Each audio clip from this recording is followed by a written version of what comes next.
There is a rule at Mealy's Diner that nobody wrote down and nobody needed to. Every person who had worked there long enough to truly know the place, the way you know a house you've lived in for years, where every floorboard creaks and every light switch sticks, understood this rule without being told. New hires picked it up within their first few weeks, not from being informed, but from watching. The regulars had sensed it too, most of them though they couldn't have explained precisely what they were responding to. The rule was simple. When Carol Hayes takes off her apron in the middle of a shift, you step back and give her room. You don't ask questions, you don't offer help, you don't say a word. You move aside because something is happening that you are not equipped to interrupt, and the most useful thing you can do is stay out of the way and let it run. In 11 years, it had happened twice. The first time was when Millie's youngest son called from the hospital. Carol had been mid-order, pencil in hand, nodding at a table of four. She set the pencil down, untied her apron in one clean motion, folded it over the back of a chair, and walked to the back room without a word. She was back on the floor 40 minutes later, apron retied, as if nothing had interrupted the evening. Nobody asked what happened. The second time was the night a drunk driver hit a car 2 blocks away, and one of the paramedics who responded was someone Carol recognized.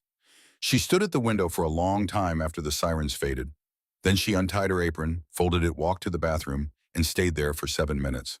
When she came out, her eyes were dry and her face was composed, and she finished her shift without missing a table. Nobody asked that time either. Those were the only 2 times in 11 years.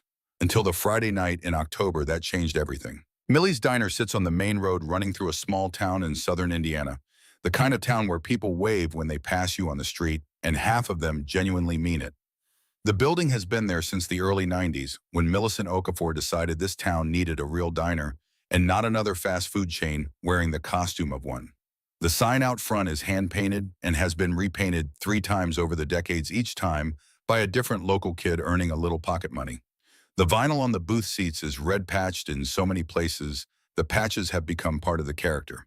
There is a jukebox in the far corner that actually works, though it requires a particular kind of patience to get started.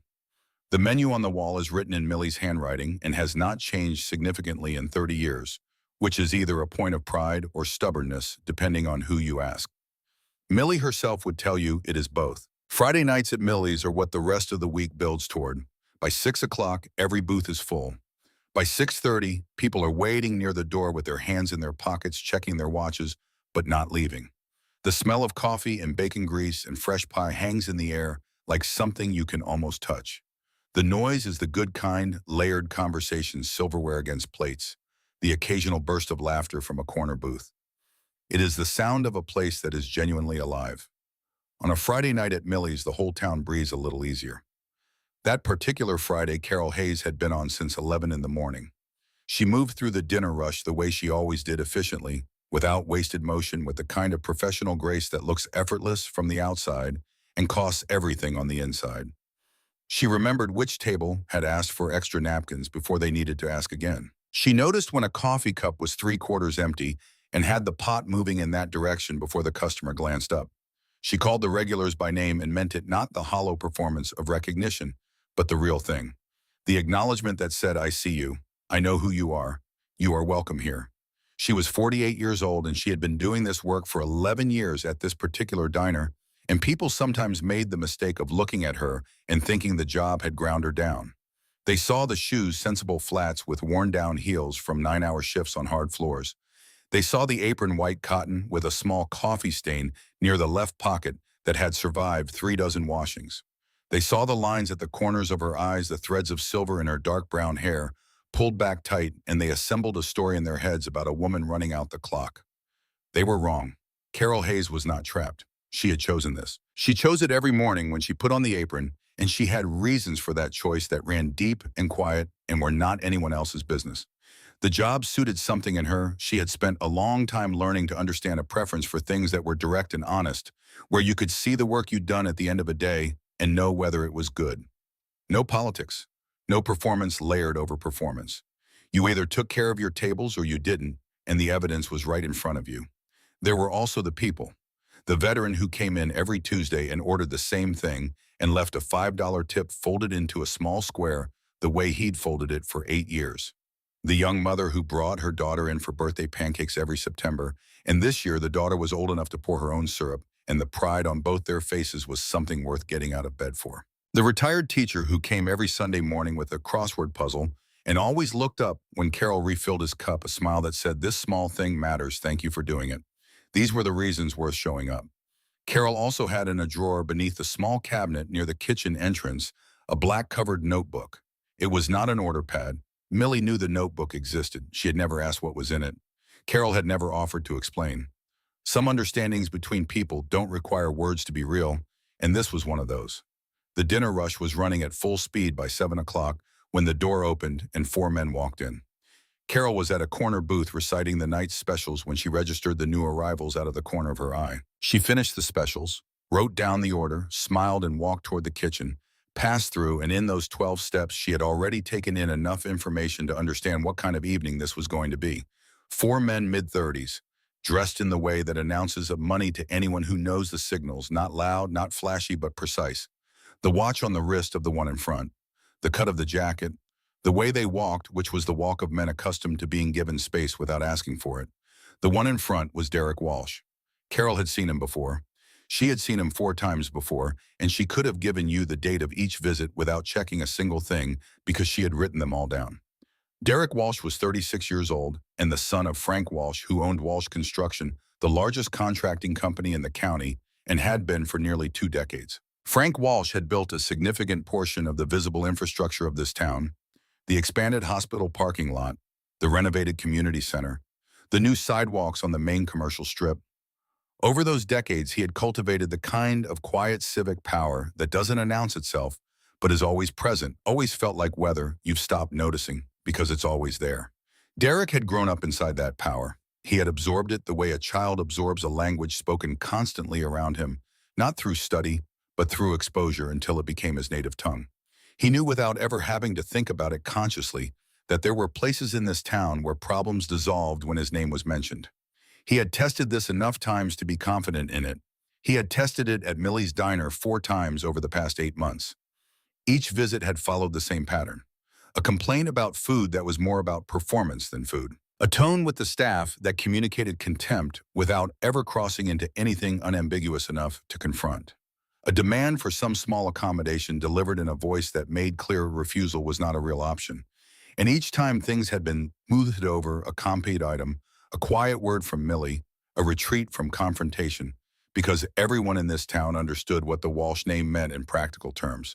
Each time Carol had written it down. Tonight, Derek's group settled into the large corner booth. Carol picked up her order pad and walked over. "Good evening. Can I start you all with something to drink?" Derek looked up at her the way you look at furniture, not hostile, which would have required registering her as a person, but the way you look at an object you're evaluating for usefulness. "Water for the table. Give us a few minutes."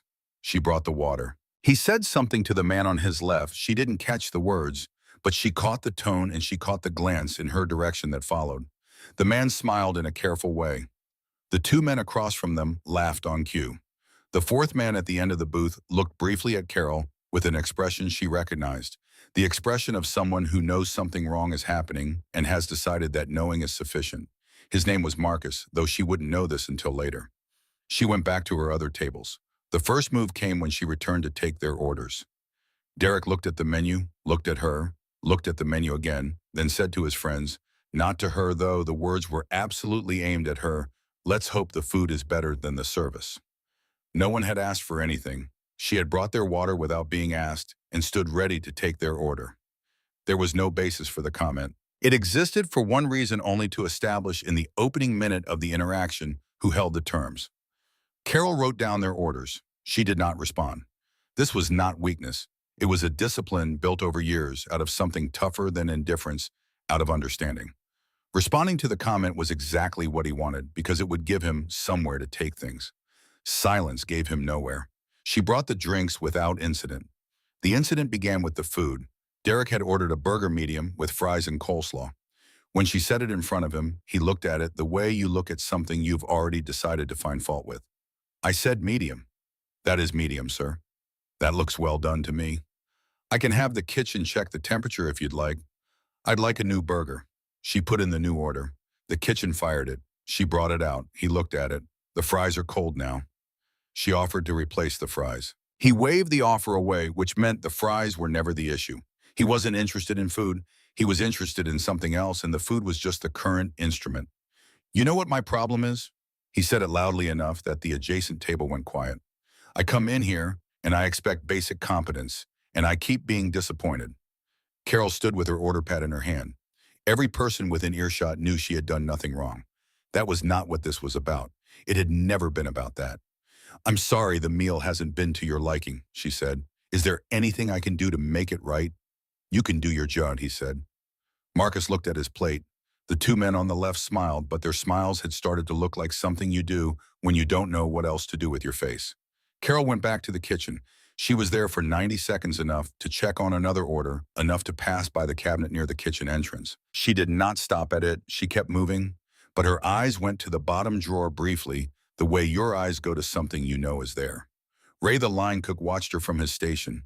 He was 55 and had been cooking professionally since he was 19 and had seen most of what a commercial kitchen could show a person.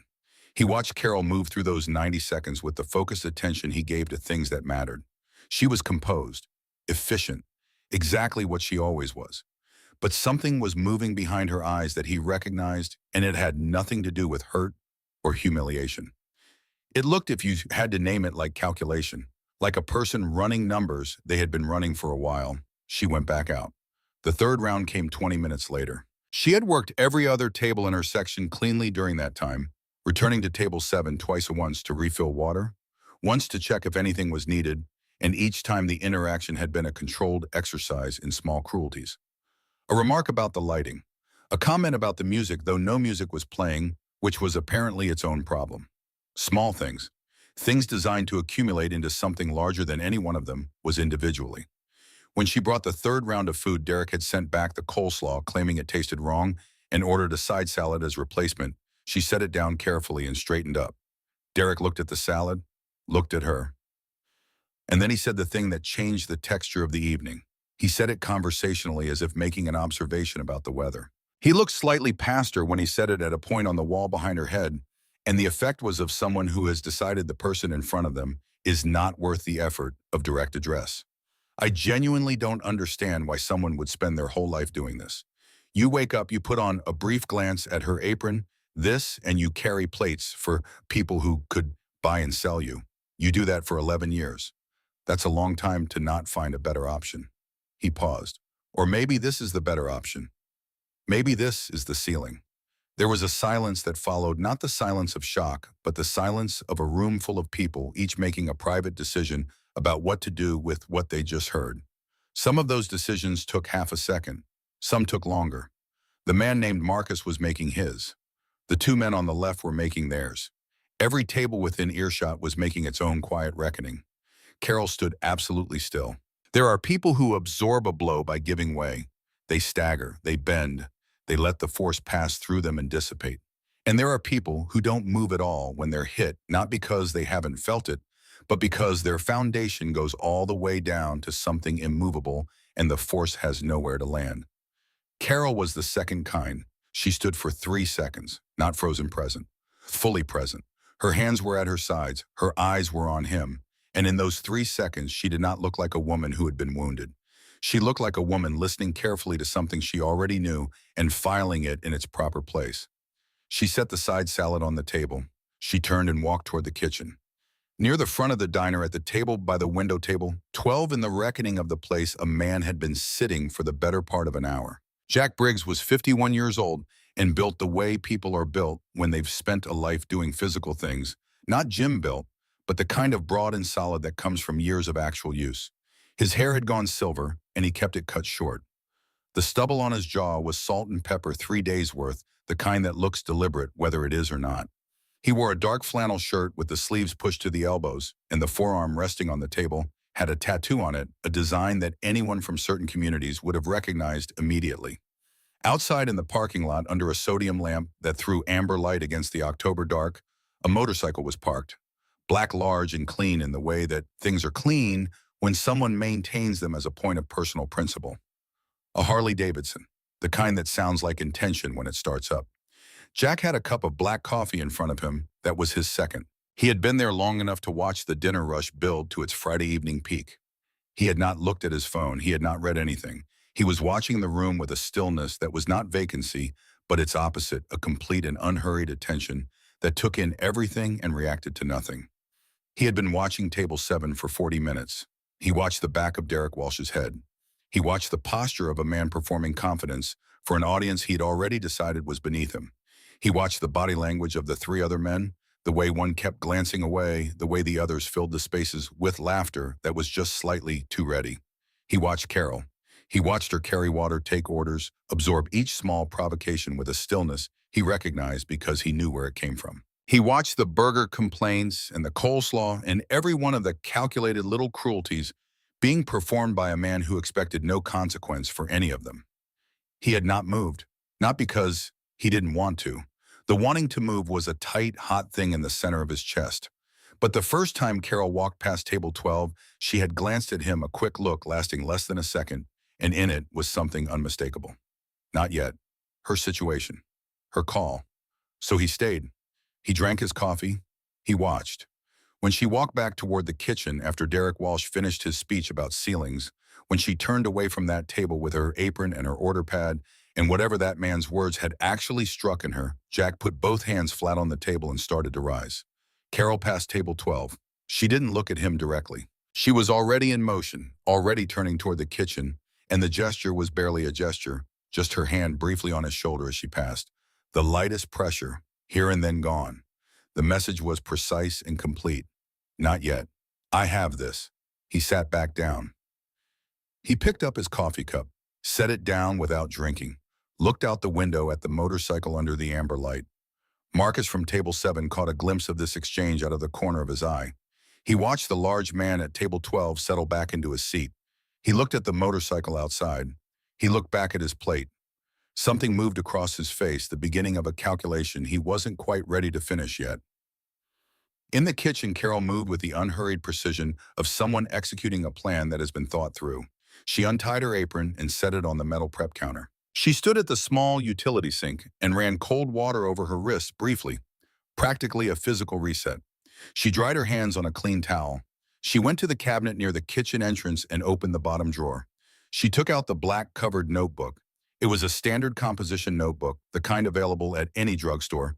Nothing distinctive about it from the outside except the wear at the corners from months of being placed and retrieved.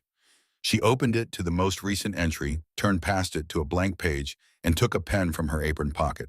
She wrote the date, the time 7:41 p.m. She wrote the table number and a description of the customer.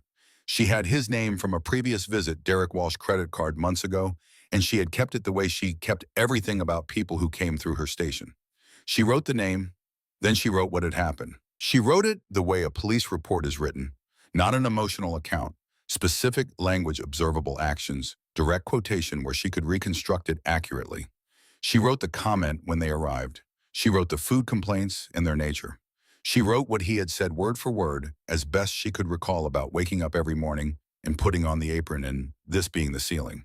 In the margin beside that last entry, she wrote a single word: witnesses. She noted the names of the other people at the table, the customers at adjacent tables who had clearly been within earshot the time the circumstances. She had been keeping this notebook for 8 months.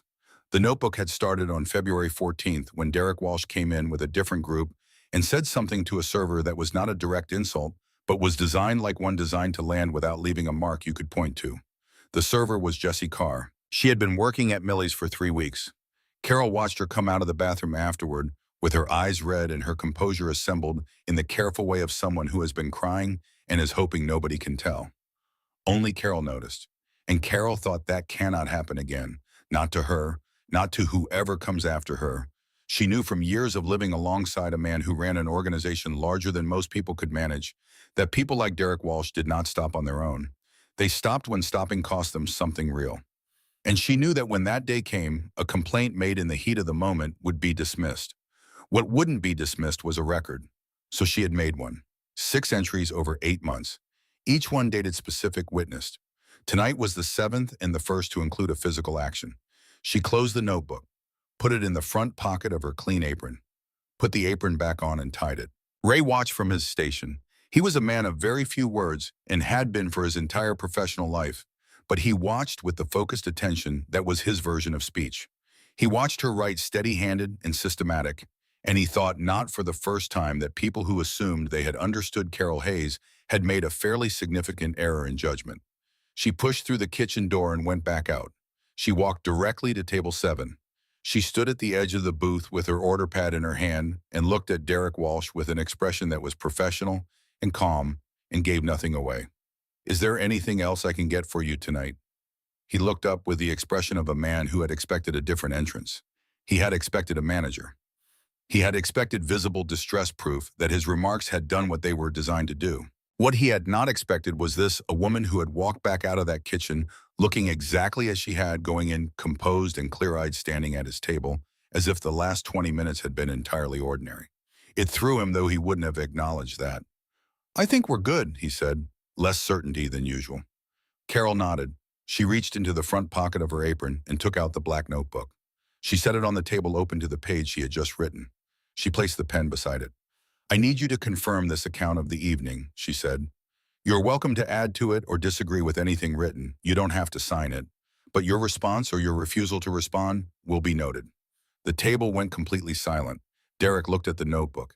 He looked at what was on the page. He looked at Carol. He looked back at the notebook. Something was shifting in his expression. Something moving beneath the surface, and it was not the comfortable superiority he had been performing all evening. It was something older and less certain, the thing that lives underneath confidence, when the confidence was never genuinely earned. "What is this?" he said. "Documentation," Carol said. Marcus looked at the notebook. He looked at Carol. He looked at Derek. The thing that had been building behind his eyes for 20 minutes now had somewhere to go. The two men on the left were no longer laughing. From table 12, Jack Briggs watched Carol standing at that table with a small black notebook and a pen and 11 years of absolute certainty behind her, and something in his chest that had been tight all evening shifted into something different. Not pride exactly, something deeper than pride.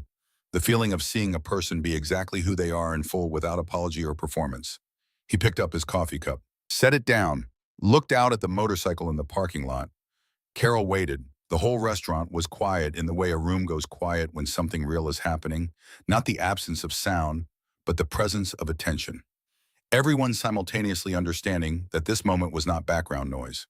Derek opened his mouth, closed it, opened it again. And from the kitchen, through the pass-through window, Ray watched the man struggle with the unfamiliar experience of being required to account for himself, and he thought about the fact that he had known Carol Hayes for 9 years and had never once seen her lose. The evening at Millie's diner was not over. It had, in fact, just truly begun. Derek Walsh had never been good at silence. Most people aren't. Silence is a form of pressure, and most people respond to pressure by filling it with words, with movement, with the performance of indifference that is itself a form of reaction. Derek had spent 36 years in a world where his discomfort was something other people were expected to resolve, and silence had always been someone else's problem to end. The silence at table 7 was not ending.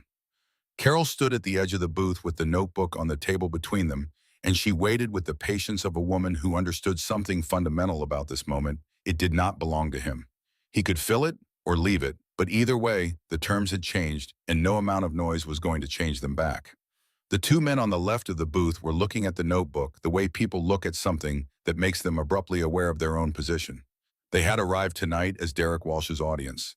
They had laughed at the right moments and stayed quiet at the right moments, playing their assigned roles inside someone else's gravity. Now the notebook was on the table and the gravity had shifted, and they were trying to determine where that left them.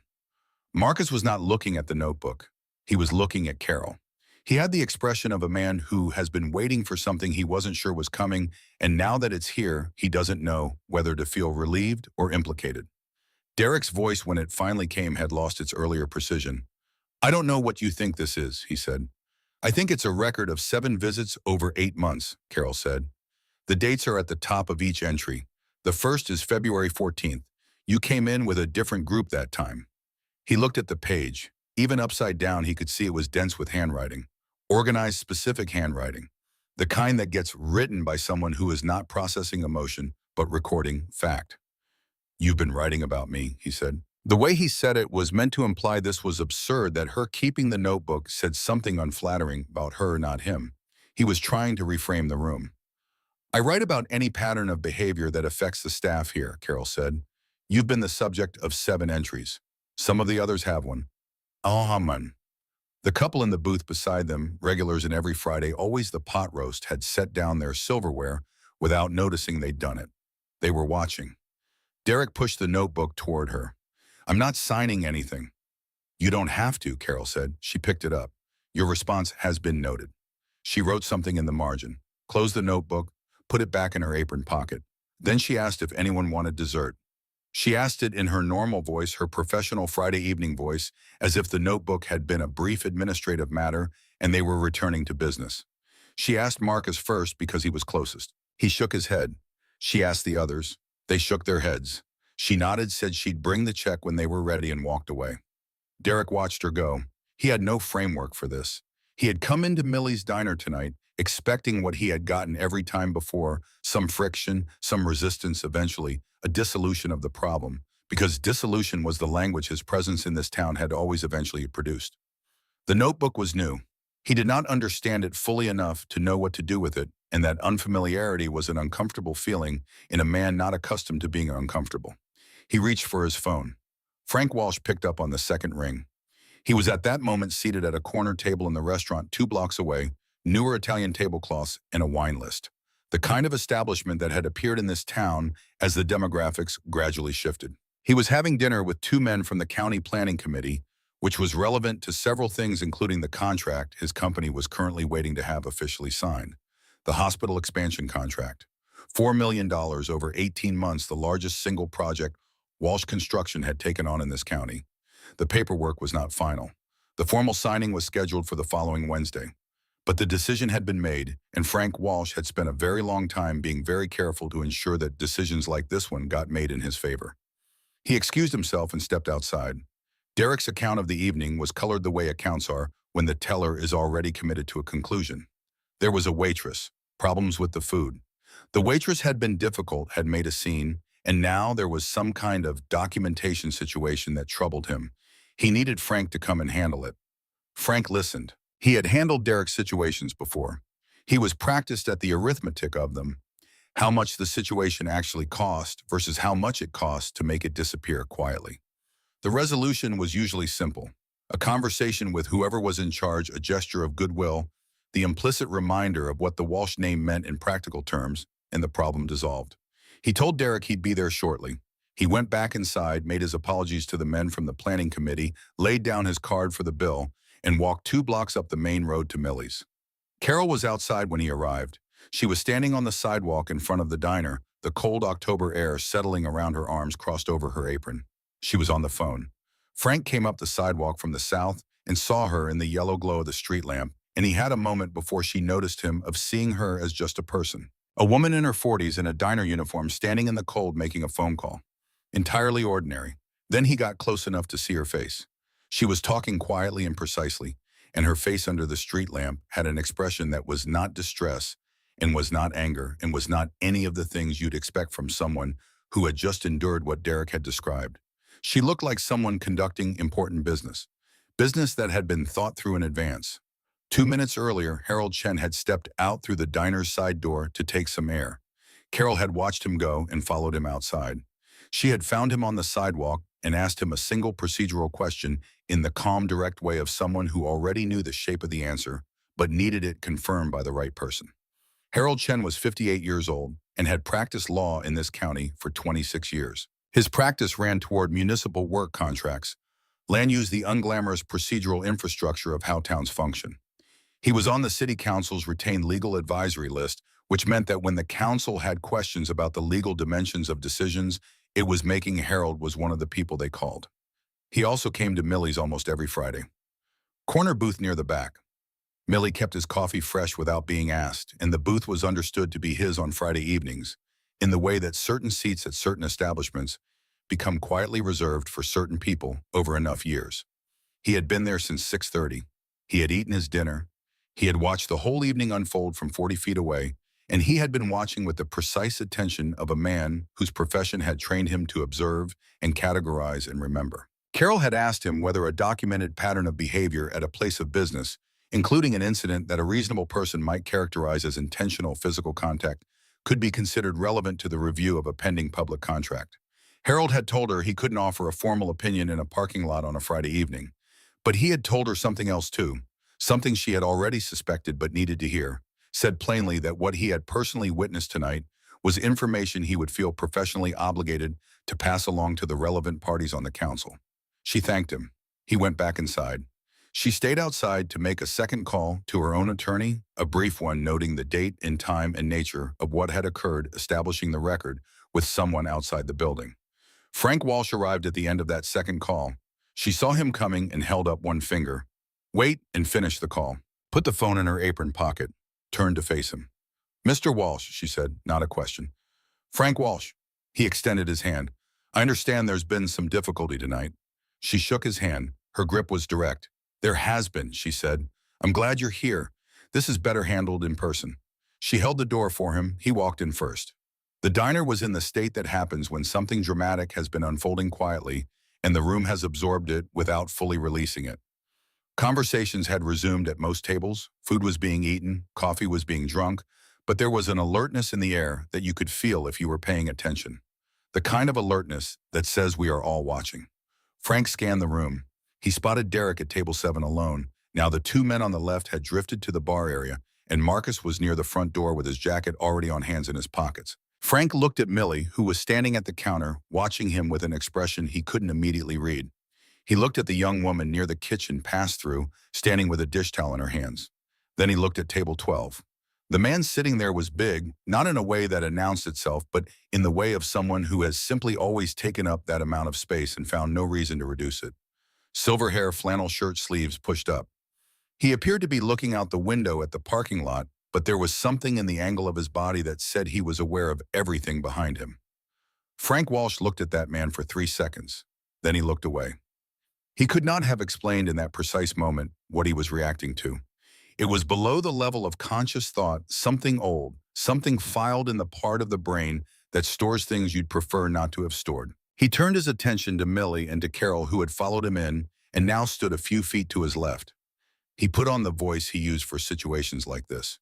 It was a well-constructed voice. He had been using it for 30 years. Millie, sorry to come in under these circumstances. I think we can get this straightened out quickly. Millie Okafor looked at Frank Walsh directly and without hurry. She had known him for a long time. She knew exactly what his voice sounded like when he was performing reasonable and what it sounded like when he actually was. I hope so, she said. He turned to Carol. I hear there's been some back and forth tonight. I want to assure you that if Derek caused any real problem, we'll make it right. He can get a little, he selected the word carefully, enthusiastic. I'll have a word with him. Carol looked at Frank Walsh. She took out the black notebook. She opened it to the first page and set it on the counter between them. The first entry is February 14th, she said. He came in with a group of 4. He told a server, a woman who had been working here for 3 weeks, that he wondered if the place had any standards for hiring. She turned a page. March 2nd, he disputed a check that was accurate and became verbally aggressive when Millie reviewed it with him. March 29th. I understand, Frank said. His voice had changed slightly, just slightly. You've been keeping a record. Yes. For how long? 8 months, 7 entries. Tonight is the 7th and the first time there was physical contact. He pushed the tray onto me intentionally. There's camera footage. Camera footage, he repeated. Millie's had a security camera since 2021. It covers most of the dining room. Millie said nothing. Her presence in the room said what it needed to. Frank Walsh was built for situations that required rapid recalculation, and he was recalculating now. The notebook with 8 months of dated entries was not a thing he could dismiss the way he could dismiss a verbal complaint. A notebook with specifics and witnesses in 7 occasions was a different category of problem entirely. He looked at Derek across the room. Derek was watching the exchange with the expression of a man watching a controlled demolition, unable to look away, only beginning to understand the scope. Frank had built Walsh Construction through a genuine combination of ability and strategic patience. He had been good at the work itself once the logistics of large projects, the management of competing pressures, the solving of problems that required both technical knowledge and the reading of people. He had been good at all of it. The influence had come afterwards slowly, and he had accepted it as the natural reward of competence. What he had not fully registered was the moment when the influence began doing work that the competence used to do. He had let Derek grow up inside that protection. He had cleaned up after Derek enough times that Derek had no accurate picture of what consequences actually looked like. He had not intended this outcome. But intent and result are different accounting systems, and the result was standing in front of him now in a diner apron with a notebook full of evidence. "Can we talk privately?" he said. "You and I and Millie." "There's nothing private about what happened tonight," Carol said. "It happened in front of a room full of people." He shifted approach. "What is it you want here, specifically?" It was a negotiator's question. He was good at it. It moved the conversation from what happened to what do you want, and what people want is usually something workable. Carol did not answer immediately. She looked at him with clear, steady eyes and said, "I want what happened tonight to have been the last time. I can promise you." "You've been able to promise things for 8 months," she said. "Things have been smoothed over for 8 months. A promise is not what I'm looking for." From the corner booth, Harold Chen stood up. He walked to the counter with his briefcase in his hand. He looked at Frank for a moment, the look of two people who have dealt with each other professionally and know precisely how to read each other's register. "Frank," he said, "Harold." There was something careful in how Frank said it. "I've been here since 6:30, Harold said. He spoke the way lawyers speak when they are not in court, but want to be understood without ambiguity. "I watched the evening from the time that group came in. I saw the food pushed from the table. I heard the remarks that were made." He set his briefcase on the counter. "Carol asked me a procedural question outside tonight. She asked whether a documented pattern of behavior at a business establishment, combined with what a reasonable person might classify as intentional physical contact, could be considered relevant to the review of a pending public contract." He paused. Frank Walsh was very still. "I told her I couldn't give a formal opinion informally. But I can tell you that what I personally witnessed tonight is information I'll be passing to the relevant members of the council consistent with my role as their legal advisor." The words settled into the room the way certain words settle, not with noise, but with weight. Everyone within earshot understood the shape of what had just been said, even those who couldn't have named the specific legal mechanics. The hospital contract, $4 million. The signing scheduled for Wednesday. Frank Walsh's face did not collapse. He was too experienced for visible collapse. But something in his internal architecture shifted in the way a structure shifts when a load-bearing element is compromised. Nothing visible from the outside, but the math now running entirely differently. He looked at Harold for a long moment, then at Carol, then he turned toward table 7, toward his son. Derek had been watching from across the room. He had seen his father come in, watched the exchange at the counter, watched Harold Chen walk over. He was not close enough to hear everything clearly, but he was close enough to read the room, and what he was reading had no comfortable interpretation. He stood up. "Dad," Frank looked at him, "I didn't do anything that—" "Derek." Frank's voice was flat and specific.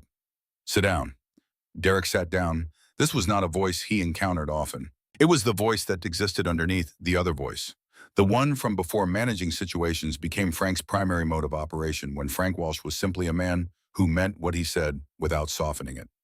"Is there a camera in here?" Frank asked, addressing the room. Millie from behind the counter, northeast corner, good angle on the booth.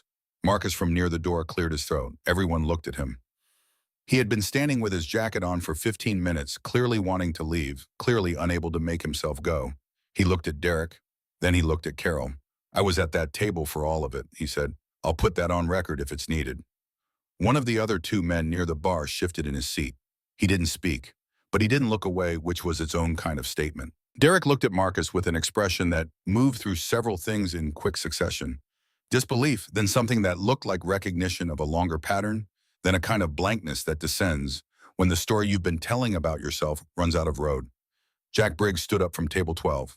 He didn't stand up dramatically. He simply stood the way he did everything, directly, without announcement. He walked across the room toward the counter, not quickly, not with visible urgency, just moving. Several people watched him come. A few who had been looking elsewhere looked toward him, drawn by something in the way he carried himself that registered as significant without explaining why. Frank Walsh heard the footsteps before he turned. Something in the sound of them made him turn before the man reached the counter. Frank looked at Jack Briggs. The recognition was immediate. Not warm, the recognition of two people who share a piece of history that neither of them has resolved. 7 years ago, a stretch of road on the north side of town, a construction project blocking the road of the Iron Meridian MC's annual Veteran Memorial Ride. Jack had come to Frank's job site alone and asked him directly and respectfully to have the equipment moved for one day. Frank had been standing in front of his crew foreman and a local reporter who happened to be present. He had said loudly enough for everyone to hear, "Those people don't have the right to demand anything in this town." Jack had walked away without responding. The procession had rerouted. The memorial was delayed 40 minutes. Frank had told himself over the years since that it was in the past. Standing in Millie's diner with a notebook full of his son's behavior on the counter and a $4 million contract suddenly in motion, and Harold Chen 15 feet away, Frank Walsh was looking at the accumulated weight of things he had been calling the past. Jack crossed the remaining distance to the counter and stood beside Carol. Not in front of her, beside her, shoulder to shoulder, close enough that there was no ambiguity about the relationship, far enough that the statement was about solidarity and not protection. She was not being shielded. She was being accompanied. Carol looked at him. Something passed between them that had nothing to do with the room. Frank Walsh stood 2 feet away and looked at both of them, and he was running arithmetic of a different kind now. He was adding Jack Briggs to everything else he'd been calculating and finding that the sum had changed significantly. Jack looked at Frank, just looked at him. Calm, direct, unhurried. He said his name. One word. That was all. One word quietly with everything in it that needed to be there. The room did not need anything else. The room held its breath. It is a strange thing the way a group of people with no formal connection to each other can arrive together at a collective moment of waiting. Everyone in Millie's diner was waiting. They were waiting for the balance that had been tilting all evening to finally come to rest somewhere definitive, to stop being a question and become an answer. Carol was not waiting. She had already arrived at the place everyone else was still moving toward. The arriving had happened 8 months ago on a February evening when she opened the notebook to the first blank page and wrote the date and wrote Jesse's name and wrote what she had observed. Everything tonight was the execution of a decision already made. She looked at Frank Walsh. He was doing what men like him do when the usual tools stop working. He was recalculating, running a different kind of arithmetic, trying to locate the move that hadn't been foreclosed yet. But the notebook was on the counter, and Harold Chen was standing 15 feet away, and Jack Briggs was standing beside his wife, and the options were narrowing in real time. What came next came from Derek. He pushed out of the booth and addressed the room. Not Carol, not his father, but the room itself, which was the move of a man who believes volume and credibility are the same thing. I came in here tonight as a paying customer. Whatever anyone has written in whatever notebook I made complaints about the service, which is my right. That's the whole thing, and the fact that we're standing here like I've committed some kind of crime is honestly beyond me. He looked at Carol when he finished. He wanted a reaction. He wanted her to pull him into a back and forth because back and forth was familiar territory. Carol did not move. The silence that followed lasted 6 seconds. It felt considerably longer. Then from near the kitchen, passed through, a voice said, "I want to say something." Jessie Carr set down the dish towel she'd been holding for 20 minutes. She walked out to the open floor. She did not look for cover because she had decided she didn't need any. She was 22 years old. She had been afraid of this man for 8 months. Not afraid in any dramatic way, not afraid of anything she could easily name, but afraid in the way you're afraid of something that consistently makes you feel smaller than you are. He had never done anything that made for a clean story. He had looked at her a certain way and used a certain tone, and she had driven home from those shifts and sat in her car in the parking lot of her apartment building for 10 minutes before she could go inside. And she had never told anyone why because she couldn't explain it in a way that would sound like anything real. But she had watched Carol tonight. She had watched Carol go into the kitchen and come back with a notebook. She had watched Carol stand at that table and hold her ground without performing strength, without needing an audience to validate what she was doing. She had watched Carol work through the entire evening, every table, every order, as if the ground under her feet were completely solid, which it was because Carol had made it solid because Carol had understood months ago that the ground does not become solid on its own. Jessie had been turning over what she wanted to say for 5 minutes. She hadn't found the perfect version. She had found a true one, and she had decided that was enough. She looked at Derek Walsh. 8 months ago, she said, "You came in on a Tuesday evening, and I was your server. 3 weeks into the job. You looked at the man next to you and said," she paused, making sure the words were exact, "You said, 'Does this place have any standards for who they hire?' You said it like I wasn't standing right there." She was not shaking. This surprised her. "I went in the bathroom after and I cried. I don't know if that matters to you. I think you probably forgot about it before you got to your car. But I didn't forget. And I didn't know until tonight that Carol wrote it down that same evening. A glance at Carol's apron pocket. The first page of that notebook is about me. She had said what she needed to say. She did not add to it or soften it or follow it with a question. Derek Walsh stood in the middle of the room and received this in a way that was visible on his face, not the clean, dramatic moment of a person suddenly seeing themselves clearly, but something more uncomfortable and more honest. The beginning of an argument with himself that he was not going to win. One of the two men near the bar stood up and put on his jacket. He set money on the bar to cover the drinks and looked at Derek with the expression of someone settling an account they'd kept open too long. "I'll see you around," he said. He didn't wait for a response. The second man stood a moment later quietly and walked out without speaking to anyone. Marcus took his hands out of his pockets.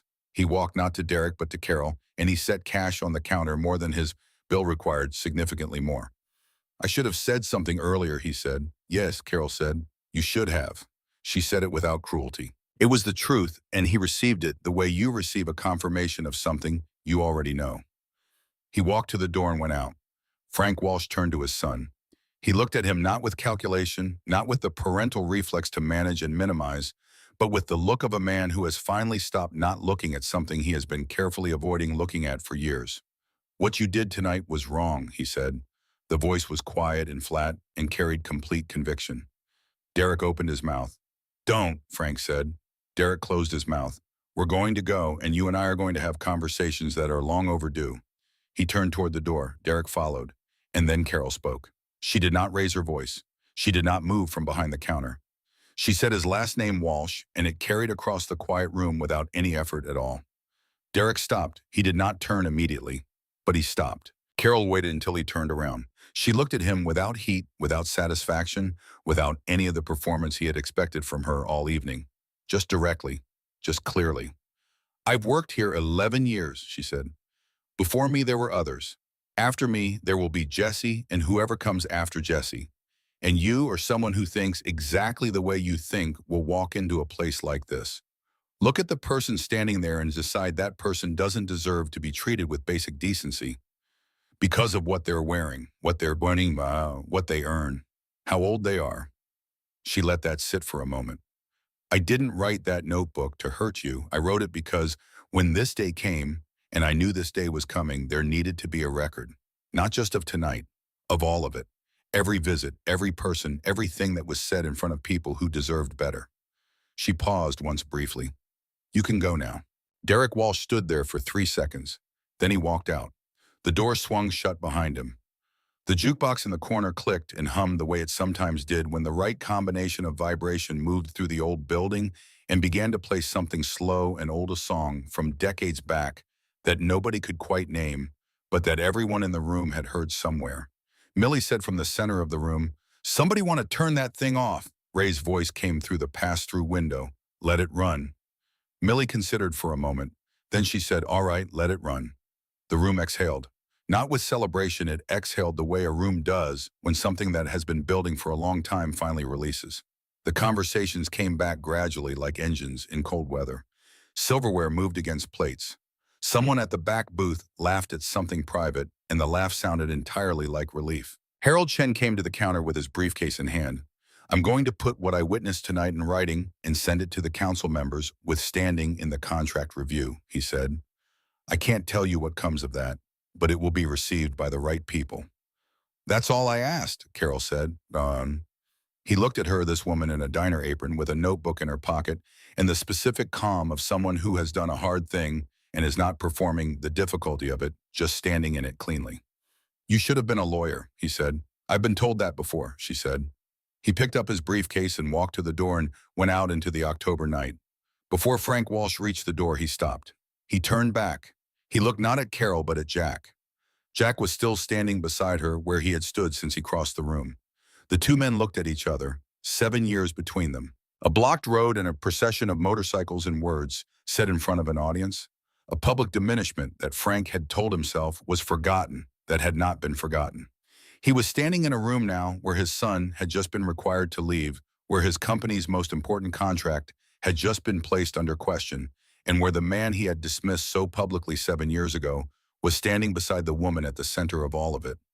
Frank Walsh said, I didn't know she was your wife. Jack looked at him. He looked at Carol. He looked back at Frank. That's not the part that should matter to you, he said. He said it quietly, without heat, without satisfaction. He said it as a plain statement of fact, the way you say something when you mean it, to actually be heard rather than simply to score a point. Frank Walsh stood still for one moment. Then he nodded a single brief nod and walked out. The door closed. The room breathed. At the far end of the restaurant, an older man in a canvas jacket stood up from his table. Gerald, in most Fridays for 30 years, always the beef stew in fall, always a folded bill under his cup that was larger than it needed to be.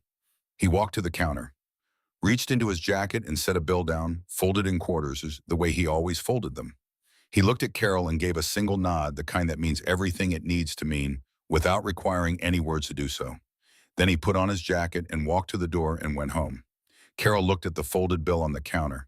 She didn't pick it up immediately, just looked at it for a moment. Millie put her hand on Carol's arm, just briefly. Then she went back to the business of running her restaurant because the restaurant still needed running, and Millie had been doing this for 30 years and knew that sentiment and operations were not mutually exclusive. Jessie came and stood beside Carol. The dish towel was gone, set down somewhere. Her hands were empty. "Are you okay?" she asked. "Yes," Carol said. "Then are you?"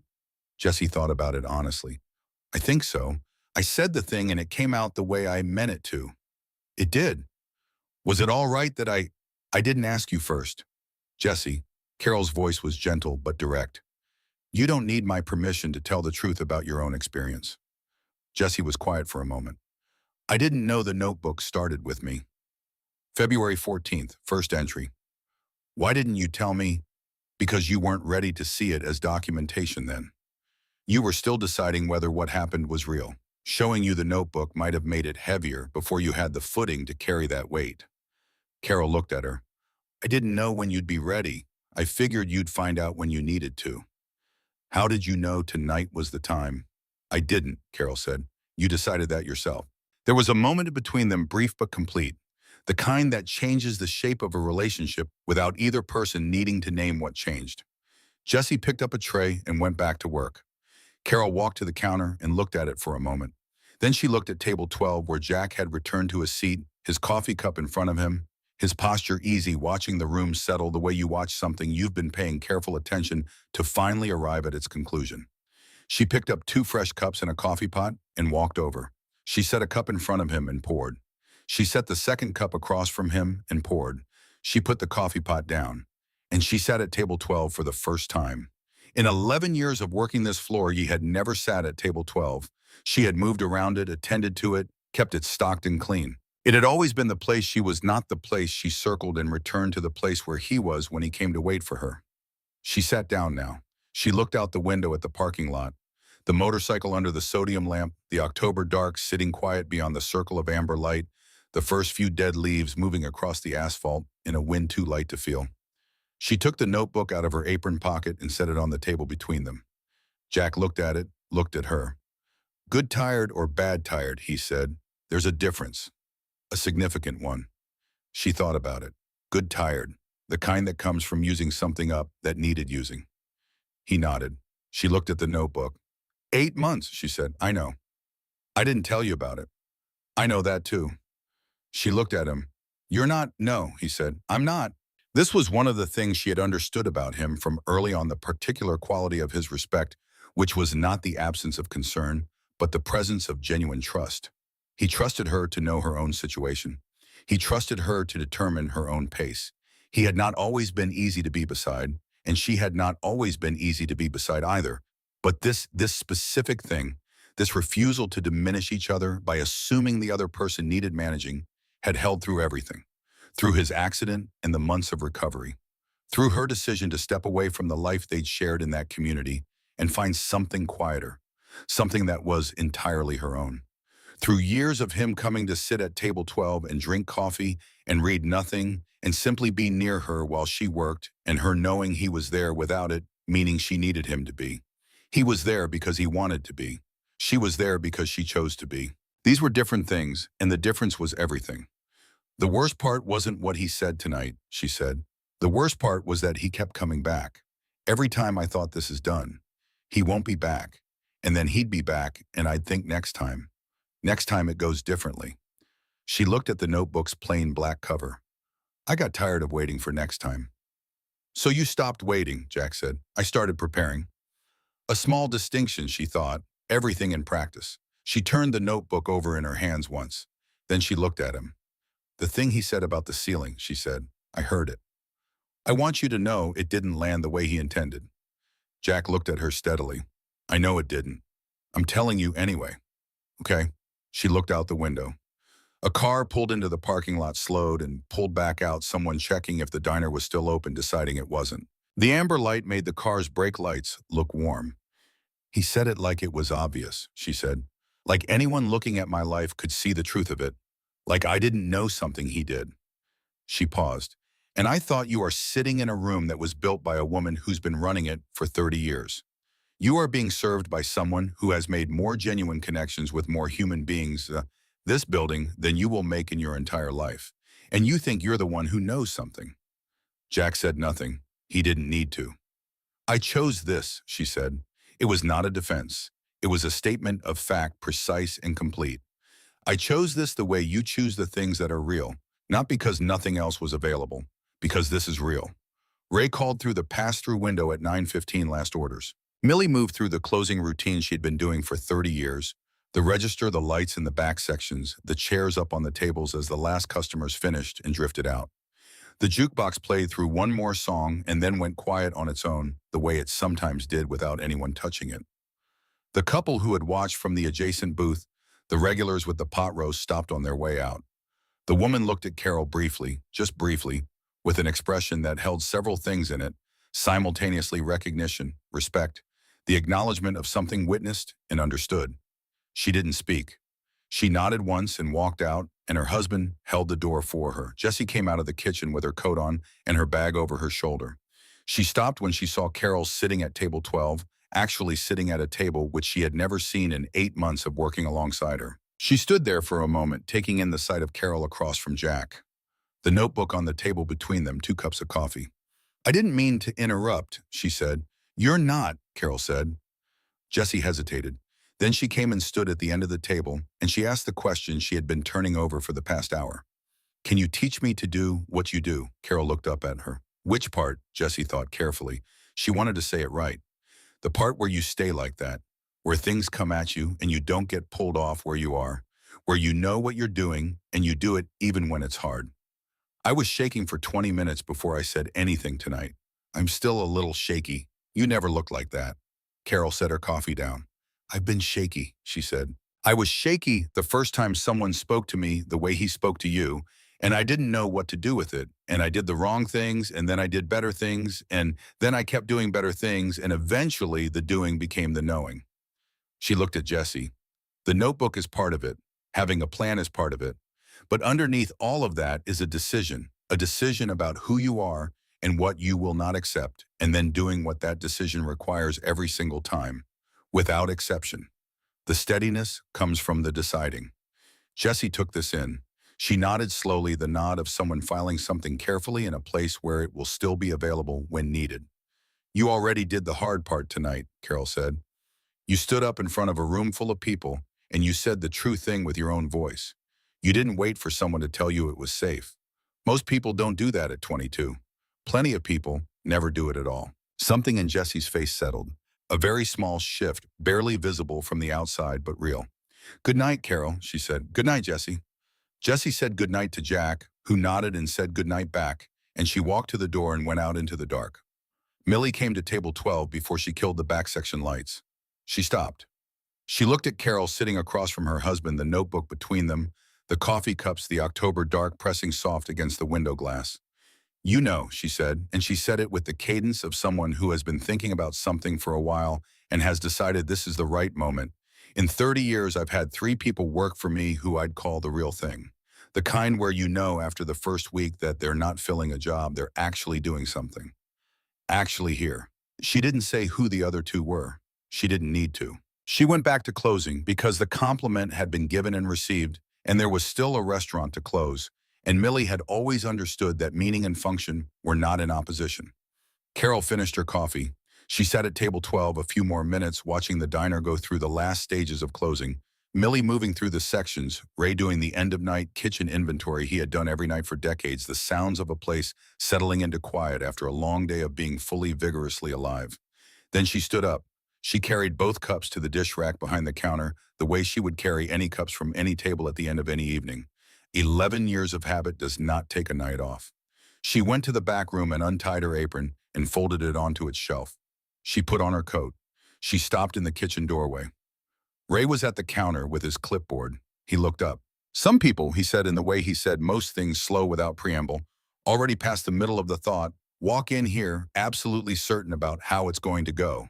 He shook his head, not a smile but something in the vicinity of one. Always surprises them, he said. Carol looked at him. It wouldn't surprise them if they'd been paying attention. Ray looked at her for a moment. Then he turned back to his clipboard. She went out through the side entrance into the parking lot. Jack was already there, standing beside the motorcycle. The October night was cold and completely still, the small town in those hours between the end of Friday and the beginning of Saturday when the week is finished and the weekend hasn't properly started. The sodium lamp made a circle of amber light.